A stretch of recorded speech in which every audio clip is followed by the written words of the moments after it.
I was reading this Wall Street Journal piece last week, right? And the headline said, quote, "The chip CEO staring down Nvidia and talk of an AI bubble." And honestly, that article made me realize something. While everyone's obsessing over whether we're in an AI bubble, there's a completely different story hiding in plain sight about AMD that most retail investors are missing. Look, if you're short on time or, not entirely sure why you should listen to some random guy on the internet with cat ears, here's the core insight. AMD is trading at roughly $204 right now, down about 24% from its highs. And the market is treating this like it's a problem. But what if I told you this correction is happening while the company's fundamentals are actually accelerating? The real question isn't whether AMD can beat Nvidia. The question is, can AMD capture just 20 to 30% of a market that's exploding toward $1 trillion by 2030? Because if they can, this stock might be one of the most asymmetric bets you can make right now. Alright, so a quick intro for those of you who are new here. I'm DataCat. Yeah, I know, kind of a weird name. But here's the thing. I spent years as an analyst inside a Fortune 50 company. And by analyst, I mean the kind who lived in messy data, survived on 4 cups of coffee, and attended meetings that should have been one Slack message. Classic corporate slave stuff. Eventually, I reluctantly traded the corporate grind for this. This channel's about 4 months old now, and honestly, I'm still figuring things out as I go. I was not a hedge fund or private equity research analyst, so there's no perfect industry insight or course selling here. What I do like is digging through data and finding stories that actually matter. So if you're into that kind of thing, if you want more deep dives on stocks, markets, and all the stuff Wall Street doesn't want us retail folks to understand, go ahead and hit that subscribe button. I promise I'll try to make this worth your time. Anyways, let's get into it. And allow me to set the stage first because the context matters here. Back in 2022, Lisa Su, AMD's CEO, made a decision. And I'm quoting directly from that WSJ article here. She said, "I'm going to pivot the entire company." Now think about that for a second. You're running a semiconductor company. You've got server CPUs, gaming GPUs, a whole portfolio of products, and you decide to bet everything on AI. That takes guts. Or, the kind of calculated confidence that comes from seeing something the rest of the market hasn't figured out yet. And here's the thing. Since that pivot, AMD's market cap has gone from roughly $90 billion to over $330 billion. We're talking about a company that basically tripled in value because Lisa Su looked at the AI compute market and said, "Yeah, we are going all in." But you might now be thinking, okay, cool story, DataCat, but Nvidia already owns AI. Why should I care about AMD? And that's the exact question I want to answer. Because here's what Wall Street doesn't really emphasize when they talk about this space. Nvidia is dominant. No one's arguing that. They own training workloads, they've got the ecosystem, the software, the developer mindset. But here's the catch. The market can't get enough Nvidia supply. And more importantly, hyperscalers like Amazon, Microsoft, Google, they don't want to be hostage to one vendor. That's where AMD comes in. They're not trying to beat Nvidia. They're trying to become the strong number 2, the trusted alternative. The second source that's close enough in performance, about 20% better on total cost of ownership, and available when Nvidia isn't. Think of it this way. You know how cats are really chill most of the time? They just sit there, nap in the sun, act like they don't care about anything, but then one day, they see an opportunity, they pounce, and suddenly you're like, wait, when did you get so fast? That's AMD right now. They've been patient, they've been building, and now they're pouncing. So, okay, big claims, right? AMD is the strong number 2. Cool. But where's the proof? Well, let me give you some numbers, and remember these are real deals instead of some random press releases. OpenAI. Yeah, the company behind ChatGPT again, they signed a multi-year deal with AMD to deploy 6 gigawatts of Instinct GPUs. Just to give you some perspective, 6 gigawatts is enough power to run approximately 4.5 to 6 million homes. That's not a pilot program. That's a bet the company level commitment. And then you've got ecosystem players like Cisco, G42, TensorWave, all announcing AMD-based AI clusters. This isn't a one-off thing. This is validation that the market wants an alternative, and AMD is delivering it. And this circles back to the strategic insight that I think a lot of people miss. AMD doesn't need to dethrone Nvidia. They don't need to be number 1. They just need to be and remain the trusted, cheaper, good enough second source as AI data center spending scales toward conservatively $1 trillion addressable market by 2030. If they can capture even 20 to 30% of that, do the math, that's 200 to 300 billion in annual revenue potential. And just a reminder, AMD's sitting at around 32 billion today. Next, let's talk about what's actually happening with the business right now, because this is where it gets really important. In Q3 of 2025, AMD posted some pretty impressive numbers. Revenue came in at about $9.3 billion. That's up 36% year over year and 20% quarter over quarter.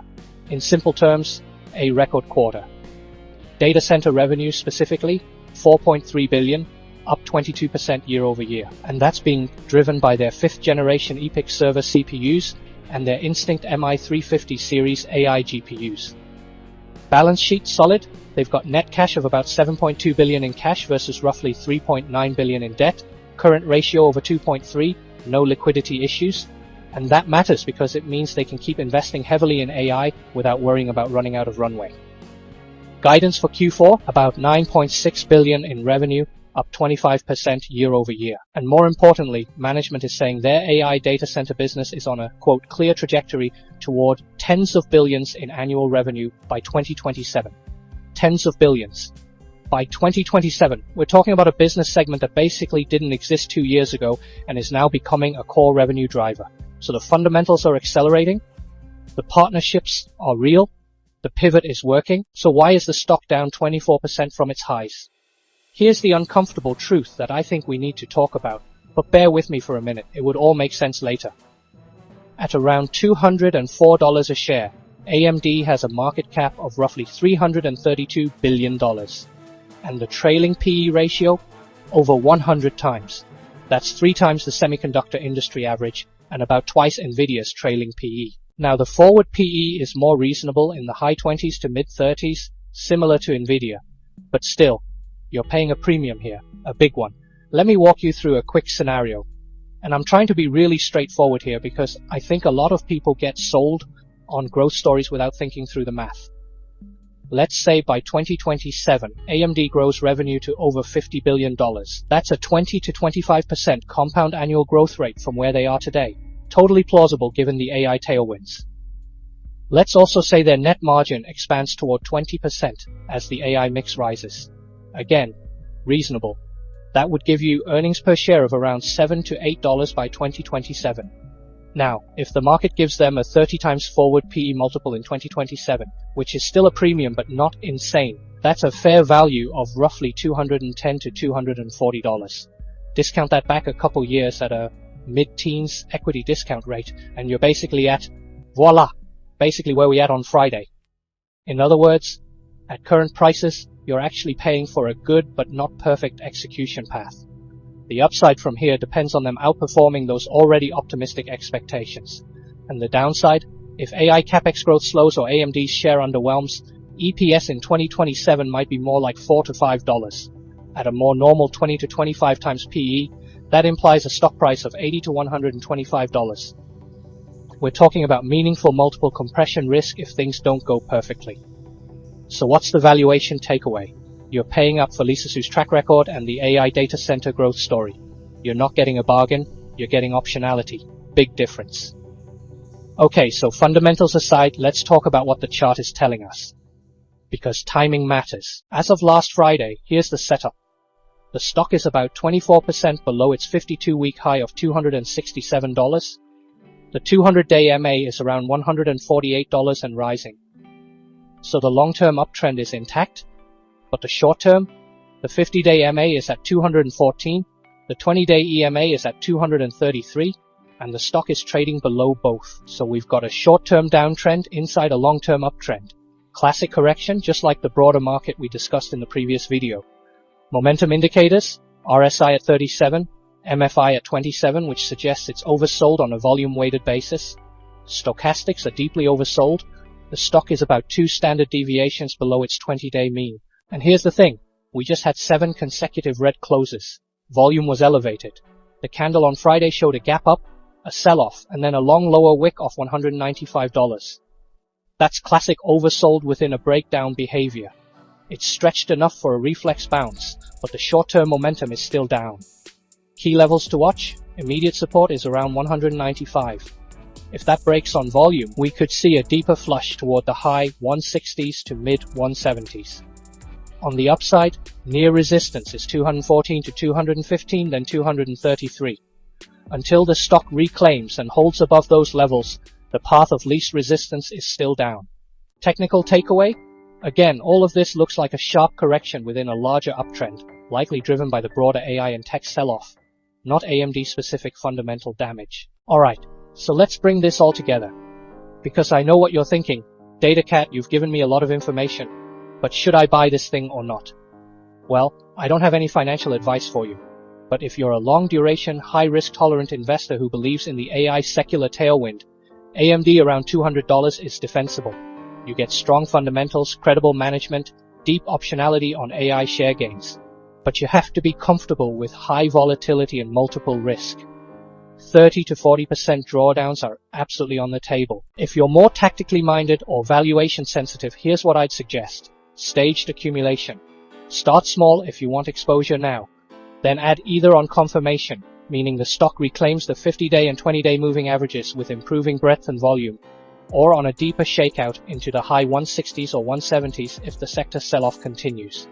Because right now, this is a high volatility mean reversion setup, not a clean trend entry. The oversold indicators and that long lower wick off 195 suggest bounce risk, but the path of least resistance is still down until key moving averages are retaken. And remember what Lisa Su said in that WSJ article.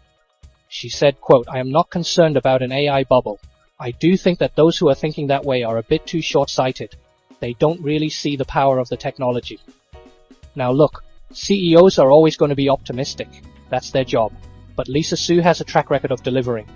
And I think there's something to be said for betting on execution, especially when the market is giving you a 24% discount from the highs.